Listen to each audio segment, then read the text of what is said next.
a 30. Mateus 25, 27 a 30, Mateus capítulo 5, versículos 27, 28, 29 e 30, fala-nos um pouco acerca da natureza do pecado. Nós vamos estar trabalhando um pouquinho aqui hoje.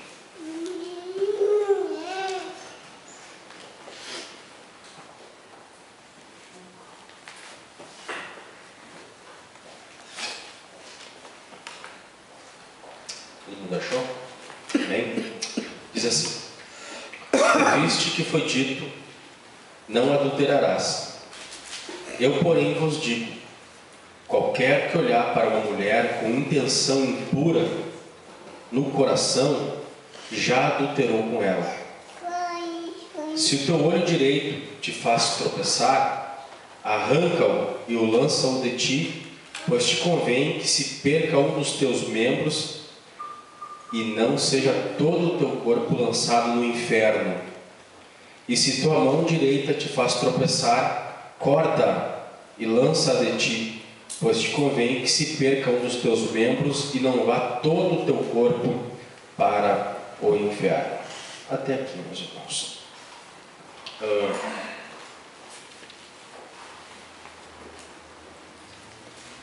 Esse texto acerca do pecado, especialmente o adultério, ele tem muito a nos ensinar, tem muito a nos falar do pecado em si, da natureza do pecado em si. Mas antes de nós abordarmos esses textos, esses versículos que nós lemos, eu gostaria de pontuar algumas coisas importantes acerca da doutrina do pecado. Gostaria de falarmos aí rapidamente sobre algumas razões para que a gente venha nos concentrar a nossa atenção na doutrina do pecado. Primeira razão, primeiro motivo pelo qual a igreja precisa ponderar, pensar, estudar, rever, analisar a doutrina do pecado, é que é a única maneira de compreendermos a doutrina do Novo Testamento com relação à salvação. Eu vou repetir. É a única maneira de compreendermos a doutrina neotestamentária da salvação. Quando nós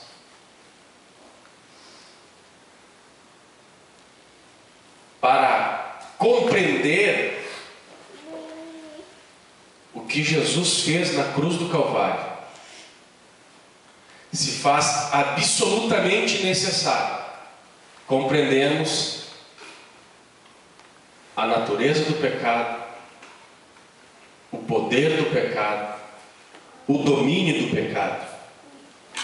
Jamais entenderemos verdadeiramente o caminho da salvação postulado no Novo Testamento, dos Evangelhos, do Apocalipse e também do Antigo Testamento, se não compreendermos a doutrina da salvação. A grande pergunta que cada indivíduo precisa enfrentar é: por que Jesus Cristo morreu? Por que Jesus Cristo morreu?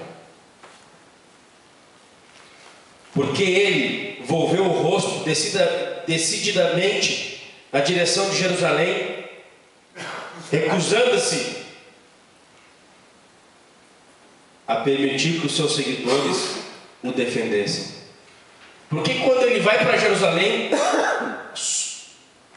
para ser crucificado, os discípulos: não faz isso a ti mesmo, mestre. Tentaram defender o Senhor, mesmo assim ele vai para Jerusalém morrer.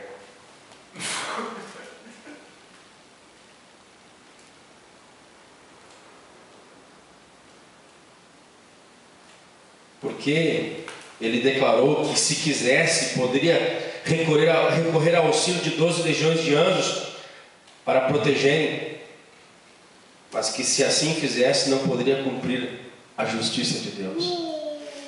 Por que ele não recorreu a milícias angelicais que podiam soltar ele de Pôncio Pilatos, de libertar os soldados? Por que Cristo morreu? Qual é o significado da morte de Cristo na cruz? Eu reitero que, se nós não compreendermos a doutrina do pecado, nunca obtemos as respostas verdadeiras para essas indagações. Se nós não discernirmos, se nós não compreendemos o que significa o pecado, nós jamais responderemos a essas perguntas. Só existe uma maneira de entendermos a morte de Cristo na cruz, a saber, não havia outro realmente adequado para pagar por nós o preço do pecado. Somente Ele podia a porta do céu abrir e assim a nossa entrada permitir. Aleluia. O problema do pecado é que explica essa situação. Efetivamente, a encarnação do Filho de Deus não teria sido necessária, não for o problema do pecado. Esse problema é tão profundo quanto a encarnação. Primeira razão para que a gente estude a doutrina do pecado é porque a única maneira de compreendermos a doutrina da salvação é à luz da pecaminosidade humana. Quando a gente compreender que Cristo veio e é o único meio pelo qual eu posso ser aceito por Deus. Pecado é a transgressão da lei de Deus, e eu estou em débito com a lei de Deus. É o único meio de Deus ter a sua justiça satisfeita, era a morte de Jesus Cristo de Nazaré. Quando eu compreender, quando eu entender a doutrina do pecado, eu vou entender o que Jesus Cristo fez. Porque tudo que Ele fez por causa do pecado humano, da maldade humana. Ele fez tudo o que fez para remir a igreja, para remir o seu povo. Se você não entender qual é a sua necessidade, se você não entender a sua situação, como a Bíblia diz, de mortos, de destituídos da glória de Deus, separados da glória de Deus, filhos da ira, você não compreender, estado desesperador em que você se encontra ou se encontrava sem Cristo, você jamais vai compreender o que é salvação. Especialmente no momento em que nós vivemos, especialmente no momento em que nós nos encontramos, como é natural, a doutrina do pecado não goza de grande popularidade em nossos dias. As pessoas repelem toda a ideia, procurando para ela outras explicações de natureza psicológicas, em termos de desenvolvimento, em termos de temperamento. A doutrina do pecado não é uma doutrina que chama a atenção das pessoas. Em certa medida ofende as pessoas. Você acha explicações espúrias, explicações esfarrapadas para a maldade, e como semana passada nós falamos, para o vício de errar. O pecado é o vício de errar, é a desconformidade com a lei de Deus, é a quebra da lei de Deus também. Tantas explicações esfarrapadas para o pecado. Mais do que nunca, precisamos estudar essa doutrina. E a primeira razão é porque só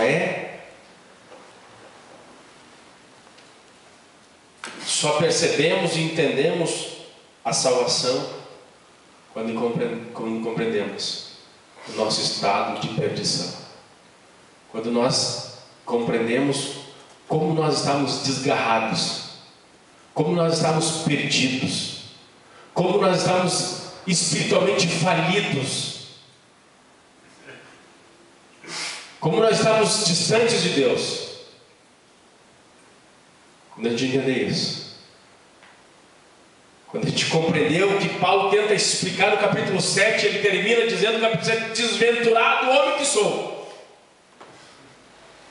Quando vocês se enxergar como a Bíblia te apresenta que você é, e como eu sou, como a Bíblia apresenta que eu sou, e pelas Escrituras, e pela lei de Deus, pela santidade de Deus, pela natureza de Deus, eu me enxergo como realmente eu sou, um homem miserável. Falar como Paulo em Romanos 7: desventurado homem que sou, quem me livrará do corpo dessa morte? Quando eu me enxergo como pecador, como realmente a Bíblia me diz que eu sou, então eu vou compreender, e não só compreender, eu vou clamar pelo Redentor, aquele único que pode me tirar da falência espiritual e me salvar. Se a igreja não tem uma compreensão correta da doutrina do pecado, ela não desfruta de maneira plena da doutrina da salvação. Segunda razão para concentrarmos a nossa atenção na doutrina do pecado é para podermos dizer a mesma coisa com relação à doutrina da regeneração. Se você não compreende a doutrina do pecado, você também não compreende a doutrina da regeneração.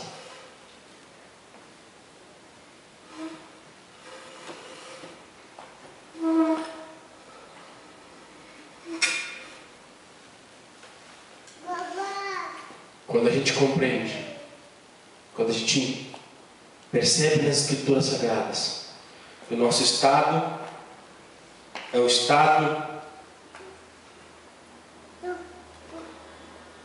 de perdição. Quando a gente vê que a nossa natureza ela está manchada pelo pecado, caída, escravizada pela iniquidade,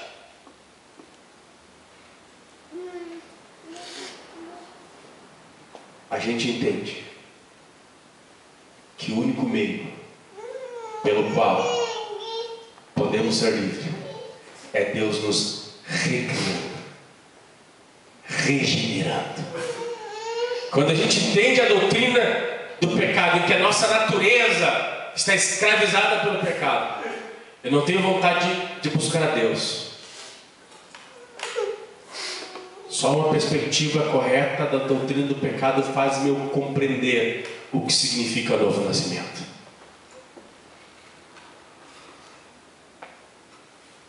Consideremos todo o ensino a respeito do novo nascimento, da nova criação, que se pode achar tanto nas páginas do Evangelho como nas epístolas. Este ensino também não teria qualquer significação sem que primeiro entendesse uma doutrina no Novo Testamento acerca do pecado.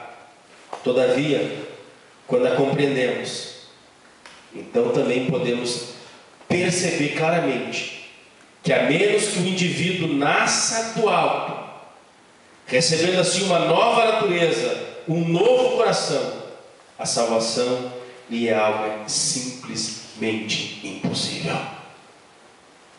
Jesus disse a Nicodemos: importa-vos é nascer de novo.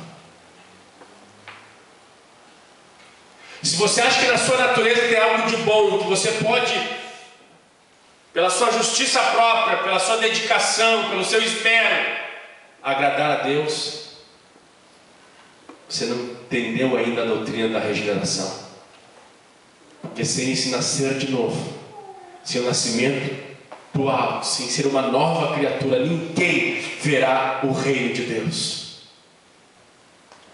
Eu só consigo mensurar a gloriosa doutrina da regeneração, do novo nascimento, quando eu entendo a doutrina do pecado, que ela afetou de tal maneira todo o ser humano, todo, de forma integral. A minha vontade, o meu sentimento, a minha razão está escravizada pelo pecado. Eu não raciocino direito, eu não sinto direito, meus desejos são desejos e minhas vontades são vontades escravizadas pelo pecado. Quando eu compreendo isso, quando eu entendo isso, a doutrina da nova regeneração e do novo nascimento faz todo sentido. Tem muita gente que não entende a questão do novo nascimento, porque ainda não compreendeu o seu real estado diante de Deus, porque ainda não entendeu a doutrina do pecado. E queira Deus, esses dias que nós vamos estar estudando, o Senhor possa cravar dentro do nosso coração essa doutrina, e que essa doutrina nos aproxime mais perto de Deus. Terceira razão pela qual nós devemos estudar a doutrina do pecado. Essa doutrina, por conseguinte, é absolutamente vital para uma determinação do nosso conceito de evangelismo. A doutrina do pecado é extremamente importante, porque ela vai dar um conceito correto do que significa evangelizar. O evangelismo autêntico só existe quando a gente tem uma correta doutrina do pecado. Não existe evangelismo autêntico sem a doutrina do pecado.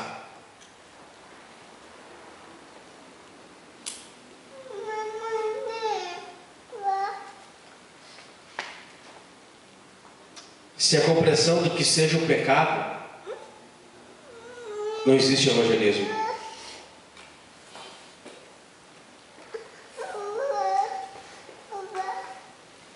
No evangelho, que meramente é pregado da seguinte forma, dizendo: venha Jesus, ofereça um amigo, oferecendo aos homens uma maravilhosa vida nova, mas sem o antecedente da convicção do pecado, não é o evangelho do Novo Testamento. Quando você diz aos pecadores: Jesus te ama, Ele é um bom amigo, e quando você não fala sobre o pecado, isso não é evangelho novo, isso não é evangelismo do Novo Testamento. Ah, você é importante para Deus. Isso não quer dizer nada.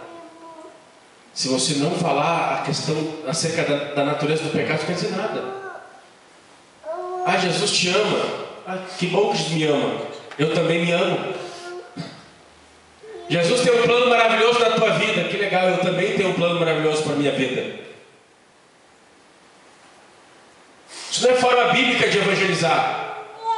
Você tem que falar, como disse o apóstolo Paulo, ele usa o capítulo 1, 2 e 3 para falar que todos os homens, judeus, gregos, estão alienados, distante de Deus, não há um justo sequer. Você tem que falar que sem Deus, sem Cristo, a situação é desesperadora. Você tem que apresentar o real estado do homem sem Cristo. O seu evangelho está indo para a ira de Deus, para a justiça de Deus. Só então, falar do amor e da graça de Deus fará sentido. Precisamos urgentemente reavaliar esses conceitos. Hoje a gente vê um evangelismo superficial, conversões superficiais. Por que é um cristianismo superficial? Por causa que as principais doutrinas, entre elas a doutrina do pecado, está sendo negligenciada.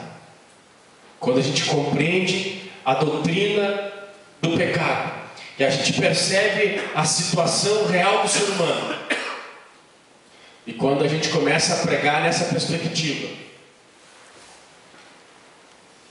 você não fica implorando para os pecadores aceitar Jesus. Quando eles falam para eles quando a gente prega de forma bíblica, revelando que eles vão se encontrar com Deus justo, sendo otários, se não se arrependerem, se não se converterem dos seus pecados, provarão a ira de Deus, o inferno.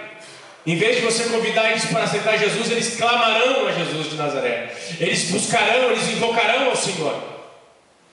É o que eu acho que foi o Gabriel que pregou o capítulo 2 de Atos dos Apóstolos, quando Pedro está falando sobre Deus constitui Jesus para ser justo, o juiz de vivos e mortos. Fala que eles têm que se arrepender, que eles pecaram, que eles estão afastados de Deus. Eles param a pregação de Pedro e imploram: o que nós devemos fazer? Quando o Evangelho é pregado de forma bíblica, você pode ver Atos dos Apóstolos, capítulo 1 ao capítulo 28. Aqui comigo, ó, preste atenção. Você não vê o apóstolo Pedro, você não vê o apóstolo João, você não vê o apóstolo Paulo exaltando nas suas cruzadas evangelísticas. Filipe, quando vai em Samaria, evangelizar Samaria, você não vê ele focando o sofrimento do pecador. Você não vê Filipe, você não vê Estevão focando o seu evangelismo no sofrimento do pecador. Não, é o sofrimento de Jesus de Nazaré que é o foco. O foco é o sofrimento de Cristo. Aos pecadores eles ordenem que abandonem seus pecados e as suas iniquidades. Há uma reversão hoje em dia do conceito bíblico de evangelismo. Só podemos ter um conceito bíblico de evangelismo quando a gente estuda seriamente a doutrina do pecado. Qualquer abordagem que a igreja fizer e não tocar nessa questão, que o homem, não, você é importante, você é bom, você não é bom, você não é importante, você é um pecador, você é injusto, você precisa arrepender, você precisa se converter. Só então o evangelho tem sentido. A palavra evangelho é uma boa notícia, mas para que o evangelho seja uma boa notícia, os homens precisam saber as más notícias. As más notícias é que o homem está destituído da glória de Deus, que Deus em breve há de julgar vivos e mortos, e nós precisamos de um bom representante, e esse representante é Jesus de Nazaré. Glória a Deus. Para que o evangelho se torne uma boa notícia, nós precisamos informar as notícias más. E a notícia má é que sem Cristo eu mereço o inferno, a morte, o juízo, a condenação. Esse é o estado. Ai, você é importante, Deus tem um plano para a vida, etc e tal. Isso não é evangelho. O evangelho é que você precisa de Jesus, você precisa arrepender. Se você morreu hoje sem Cristo, você vai para o inferno. A boa nova é que em Jesus há a possibilidade de perdão. Pode pegar todos os teus pecados e lançar no mar do esquecimento em Jesus. Isso é a boa notícia. Aleluia. Glória a Ti. Precisamos estudar a doutrina do pecado, porque a doutrina do pecado, ela absolutamente vai nos dar uma definição bíblica do que é evangelismo. Quarta razão para estudarmos a doutrina do pecado: é vital para que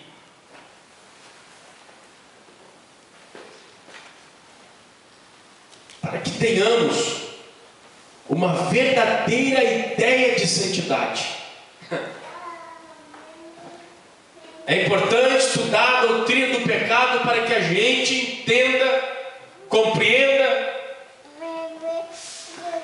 uma verdadeira ideia sobre o que significa santidade. Quando nós estudarmos, nós vamos estudar muito aqui sobre a doutrina do pecado, então nós vamos descobrir o que realmente é santidade. aqui já a miúdo, aqui rapidinho, ó, versículos de número 27, Jesus está comparando, não o Antigo Testamento, ele está comparando o ensinamento dos fariseus e dos escribas com o que realmente a lei significava. E ele diz assim, ó: ouviste que foi dito, não adulterarás. Eu, porém, vos digo, qualquer que olhar para uma mulher com intenção impura no coração, já adulterou com ela. Jesus está interpretando a lei. Jesus não está combatendo a lei. Ele não veio para combater, ele veio para cumprir. O que Jesus está ensinando aqui aos discípulos é o significado real da lei. Ele está dizendo, os antigos têm dito, os fariseus, os escribas, os doutores, há muito tempo vem dizendo isso, que adultério, ou que o pecado é apenas o ato cometido. Jesus começa a interpretar, não é só o ato cometido. Só tu desejar a cobiça, se você ler os 10 mandamentos, o 10º mandamento vai dizer o quê? Não cobiçarás a mulher do teu próximo. Jesus está interpretando a lei para os seus discípulos em contraponto aos ensinos dos fariseus, dos escribas, dos doutores da lei.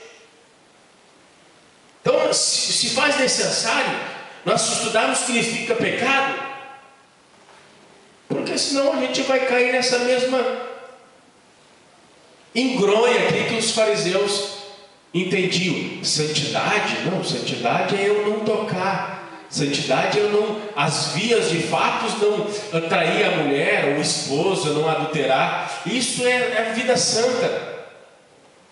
Não, santidade não é só não fazer. Santidade é um estado do coração.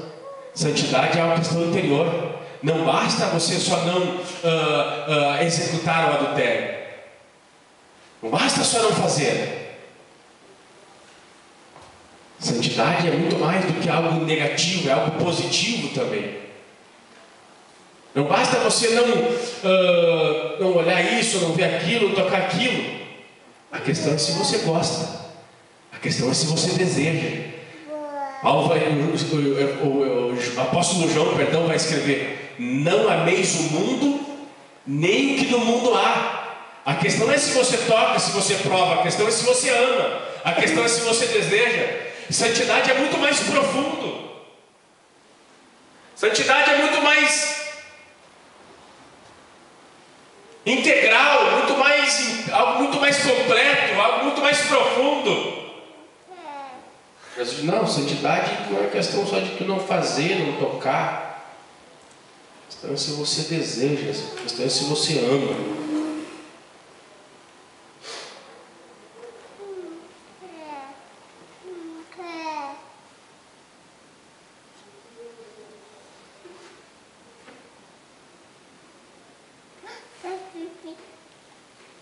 O pessoal acha que é só não mato, eu não roubo, não adultério, sou santo. A questão é se teu coração está cheio de justiça própria, de orgulho, de inveja. Porque tem alguns pecados que os cristãos não cometem, os pecados de ordem visíveis, né? Não mata, não rouba, não adultério. Mas daí é cheio de inveja, cheio de orgulho, cheio de vaidade, cheio de soberba, presunção. Os fariseus eram presunçosos, achavam que eram especiais porque não tocava aquilo, não fazia aquilo, mas o coração. Só vamos ter uma noção correta do que é santidade quando nós estudarmos a questão do que significa pecado. Pecados visíveis e existem pecados invisíveis. Jesus vai ensinando aqui os discípulos essas questões. Quinta razão para nós estudarmos a doutrina do pecado é que somente a verdadeira compreensão da doutrina do pecado pode capacitar-nos a perceber as dimensões do amor de Deus. Eu vou repetir. Somente a verdadeira compreensão da doutrina do pecado pode capacitar-nos a perceber as dimensões do amor de Deus. Quando eu estudo o quão pervertido, o quanto corrompido, o quanto depravado a minha natureza está, eu não merecia, e mesmo assim Ele decidiu me amar. Quando eu compreendo, quando eu entendo isso, quando eu consigo mensurar a minha alienação espiritual, a minha falência espiritual, a minha debilidade, a minha incapacidade de recuperar a mim mesmo espiritualmente falando, eu vejo a minha ignomia, a minha maldade, eu compreendo isso. Quando eu olho isso no espelho, olhando para mim como eu realmente sou, o espelho da palavra de Deus, e vejo que apesar disso, apesar de ser quem eu sou, apesar de ser como eu sou e fazer o que eu faço, Ele morreu por mim. A doutrina do pecado vai me capacitar a ter uma compreensão da dimensão do amor de Deus. Como diz Romanos 5,8, Deus prova o seu amor para conosco, em que Cristo Jesus morreu por nós, ainda pecadores. O poeta vai escrever aquela canção: se isso não for amor, o céu não é real. Se isso não for amor, as andorinhas não vão mais. Porque por um justo, Paulo vai continuar dizendo no capítulo 5, alguém se aventura a morrer. Por alguém que faz bem, que é certo, alguém de repente até morra. Mas morrer por traidores, por inimigos, por transgressores, só o amor de Deus. Só o amor de Deus foi capaz. Eu só consigo mensurar a graça de Deus, o amor de Deus,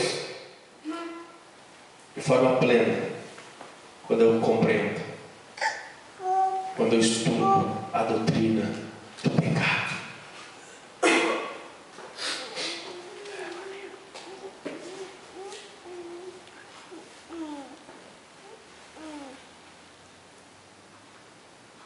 Vamos agora para o nosso texto. Ouviste que foi dito: não adulterarás. Eu, porém, vos digo: qualquer que olhar para uma mulher com intenção impura no coração, já adulterou com ela. Jesus faz um diagnóstico do pecado aqui. Jesus faz um diagnóstico da natureza e do caráter do pecado. Primeira coisa que ele fala acerca do pecado, o Senhor enfatizou que o pecado, ou melhor, a profundeza do pecado e o poder do pecado nesses versículos. Primeira coisa que o nosso Senhor enfatizou é a profundeza ou o poder do pecado. Ele diz: não adulterarás. O Senhor não disse: enquanto você não tiver cometido o ato de adultério, tudo lhe irá bem. Pelo contrário, Ele declarou: qualquer que olhar para uma mulher com intenção pura no coração, já adulterou com ela. O pecado não envolve apenas uma questão de atos e de feitos. Antes, é algo que está no interior do coração, que provoca aquelas más ações. Em outras palavras, o ensino que aqui se encontra é um ensino característico das Escrituras, sempre que elas se manifestam sobre o assunto, a saber, que aquilo sobre que nós deveríamos concentrar não é tanto sobre os atos pecaminosos como tais. Os pecados nada mais são senão os sintomas de enfermidade, de uma enfermidade chamada pecado. A natureza do pecado é algo profundo, que vai além de atos, de feitos que fazemos ou não fazemos, ou deixamos de fazer.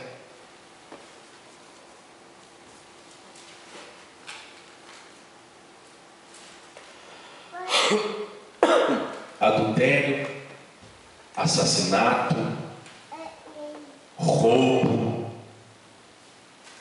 mentira. Essas coisas não são pecados. Uau! Camila deu um baque para trás lá. Isso são atos pecaminosos. Adultério, roubo, ira. As coisas não são pecados, são atos pecaminosos.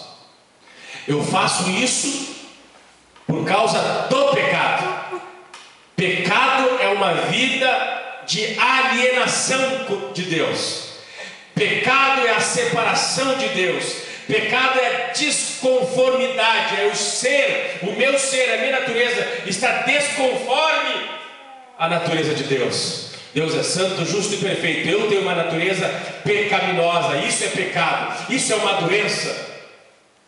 Porque eu tenho uma natureza pecaminosa. Eu pratico atos pecaminosos. Pecado é algo muito mais profundo. Pecado é algo muito mais poderoso, é algo muito mais violento. De tal maneira que a questão não é só se você pratica certas coisas ou não. A questão é se você recebeu uma nova natureza. Se Ele libertou você pela sua cruz e lhe deu uma nova natureza. Essa é a questão.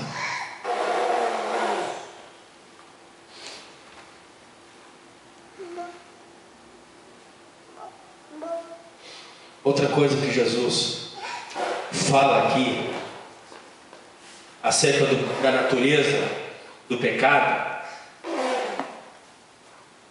e nós devemos considerar aqui, é a natureza e o efeito pervertedores do pecado. O pecado perverte, o pecado corrompe. O pecado tem essa natureza de perverter. Versículo 29 diz assim, se o teu olho direito te faz pecar, te faz tropeçar. Versículo 30, se a tua mão direita te faz tropeçar. Mão, olho, são dons que Deus nos deu. Mas o pecado tem a capacidade, tem o poder de deturpar os dons, os instintos que Deus nos deu, as graças que Deus nos deu. O pecado corrompe, o pecado mancha, macula. Por esse motivo, o nosso Senhor Jesus disse: se tua mão direita te faz tropeçar. Quão admiravelmente isso expressa aquilo que o pecado faz. O pecado é algo tão pervertedor, tão devastador, que transforma os próprios membros que Deus me deu e que tem por intuito ministrar para o meu bem em meus inimigos. Uau! Aquilo que Deus me deu de bem e de bom, o pecado transforma em meu inimigo. O pecado é mau. O pecado perverte, destrói, corrompe tudo que Deus fez.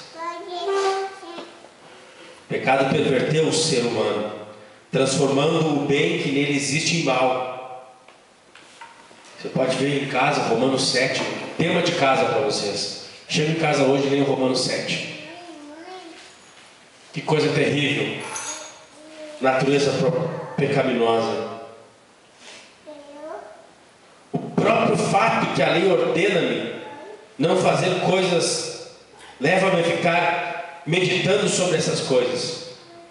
A própria lei é boa, justo e bom, mas por causa do pecado que é em mim, a lei produziu um monte de efeito errado. Não que a lei queira amar, mas é o meu pecado. A natureza pecaminosa. Só o fato de estar lá, não fará isso. Daí a mente afetada pelo pecado fica imaginando. É terrível. Natureza corruptida, corruptora do pecado. Finalmente Jesus fala alguma coisa mais assustadora ainda, especialmente para quem não está em Cristo, acerca da natureza do pecado. Ele diz: o pecado é algo destrutivo. O pecado é algo destrutivo.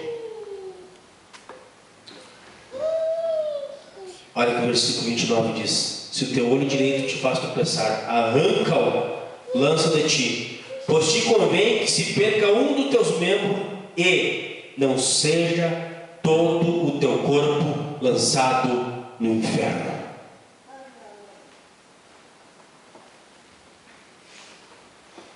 O pecado é algo destrutivo.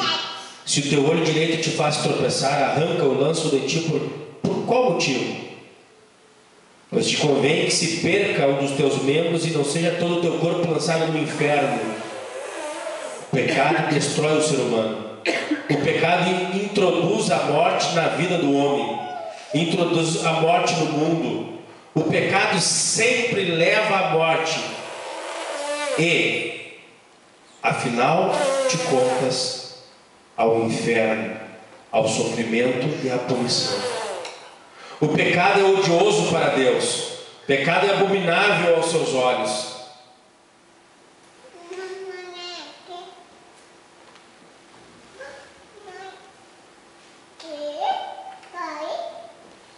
E com santo temor, o pecado forçosamente conduz o pecador ao inferno. Romanos 6:23.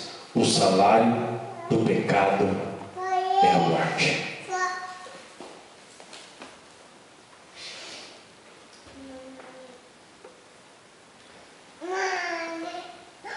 Eu não queria terminar assim, né? Desesperador, né? Desesperador, né?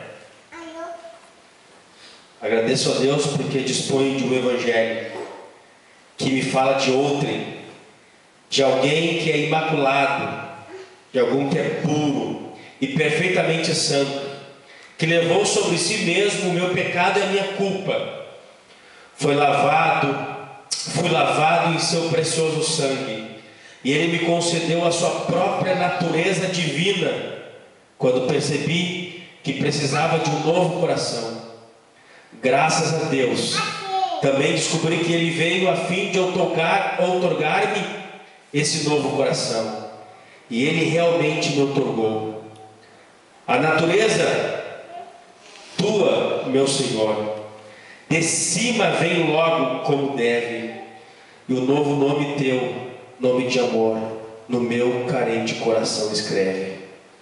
Que essa seja a nossa oração. Existem inúmeras razões pelas quais nós precisamos refletir seriamente. E semana que vem nós vamos começar um estudo propriamente dito sistemático do que significa pecado. Eu quero convidar você a estar aqui todas as semanas que se seguirão, ou os meses que se seguirão, e vamos estar estudando acerca dessa doutrina que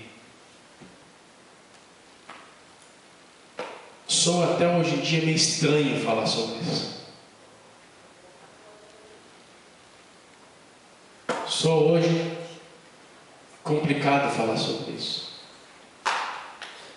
mas que eu tenho certeza trará muita edificação, trará muito refrigério, trará muito consolo no nosso coração. Vamos estar em pé no nome do Senhor Jesus. Se não compreendemos, não tivermos uma ideia correta do que significa o pecado, jamais nos alegraremos pela salvação que Deus nos ofertou em Cristo Jesus. Jamais. A palavra graça aqui vai ser, tu vai falar, a pessoa não vai entender, não vai fazer sentido nenhum a palavra graça. Mas quando a gente entende o pecado, a palavra graça vai ter muito mais significado, mais sentido. Quando você entender a doutrina do pecado, você vai entender o que significa evangelizar biblicamente. Quando você entender a doutrina do pecado, você vai se alegrar no amor de Deus, o tão profundo amor de Deus, porque o que vai dar-nos uma percepção da profundidade do amor de Deus é a percepção das nossas misérias. Que Deus nos ajude, que Deus nos abençoe, no nome de Jesus. Oremos ao Senhor. Pai Santo e Eterno, nós mais uma vez estamos refletindo, Senhor, com a Igreja do Jardim Botânico, uma doutrina séria, profunda, Senhor, das Santas Escrituras. Rogamos a Tua bênção, rogamos a Tua graça, Senhor. Pedimos a Tua ajuda, Senhor. Pedimos que Tu nos capacite, que Tu nos oriente, Senhor. Que Tu infunda em nosso coração, infunda, Senhor, em nossa mente, nosso pensamento. Infunda dentro de nós o amor pela Tua palavra, o amor pela verdade, o amor, Senhor, por tudo aquilo que está no Teu Evangelho. Pai Santo e Eterno, ajuda esta igreja, Senhor. Ajuda, Senhor, as famílias a terem desejo, Senhor, de estarem estudando a Tua palavra com seriedade, com profundidade, Senhor. Ajuda, Senhor, os Teus filhos, Pai, que aqui estão, os abençoe, os fortaleça, os dê graça, Senhor, no nome de Jesus, pela verdade da Tua palavra, Senhor. Nós não queremos nos envolver apenas com emoções e sentimentalismo ou experiências extras bíblicas, Senhor, mas todo sentimento e experiência oriunda da verdade, Senhor, que a Tua palavra tenha aos nossos corações. Nós rogamos, dá-nos, Senhor, as famílias que aqui congregam, a igreja que aqui congrega, Senhor, no nome bendito de Jesus. Meu Deus, nós oramos, Senhor, para que o Senhor nos desperte, que o Senhor nos visite, que o Senhor nos reavive, que Tu nos dê uma visão bíblica, Senhor, do que significa evangelizar, que Tu nos dê uma visão bíblica do que significa o Teu amor, que Tu nos dê uma visão bíblica do que significa que Jesus Cristo fez na cruz do Calvário, que Tu nos dê uma visão bíblica, Senhor, da Tua glória. Vivifica-nos, Senhor, desperta-nos para a Tua glória, Senhor. Nós Te pedimos, meu Senhor, e acima de tudo, santifica-nos, Senhor, purifica-nos, ó Deus. Guarda-nos do pecado, livra-nos do pecado, santifica esta igreja, Senhor. Santifica, Senhor, os nossos filhos, nossas crianças. Santifica, Senhor, para a glória do Teu bendito e precioso nome. Senhor, Tu vem buscar um povo santo, zeloso e de boas obras. Um povo santo não apenas que, ó Deus, de uma forma negativa, que não faça coisas, mas um povo amoroso, generoso, misericordioso, cheio da Tua verdade, cheio da Tua graça, Senhor. Ó Deus, ministra sobre nós uma santidade, Senhor, verdadeira, genuína, Senhor, para a glória do Teu precioso nome. Nós também pedimos, Senhor, venha mortificar o pecado em nossa vida. Venha mortificar o pecado, Senhor, em nossos membros. Venha mortificar o pecado, Senhor, pelo Teu Santo Espírito, Senhor, pela Tua Santa Palavra e pelo Teu Santo Evangelho. Faça morrer a nossa natureza carnal. Faça morrer, Senhor, os velhos hábitos, os velhos desejos, as velhas paixões. Ó Deus, elimina o pecado dentro do nosso coração, Senhor. No nome de Jesus, para a glória do Teu nome nós pedimos, Senhor. Visita-nos, Senhor, a cada irmão, Senhor, que está em suas dificuldades, suas tentações. Socorre-nos, Senhor, e livra-nos de pecar contra Ti. Dá-nos um amor renovado, uma paixão renovada pela Tua glória, Senhor, pela Tua palavra, pelo Teu Evangelho, pela Tua verdade, Pai. No nome de Jesus, sustenta-nos, Senhor. Sustenta-nos e guarda-nos por amor ao Teu nome. É o que nós Te pedimos, Pai, em nome de Jesus. Amém. E graças a Deus.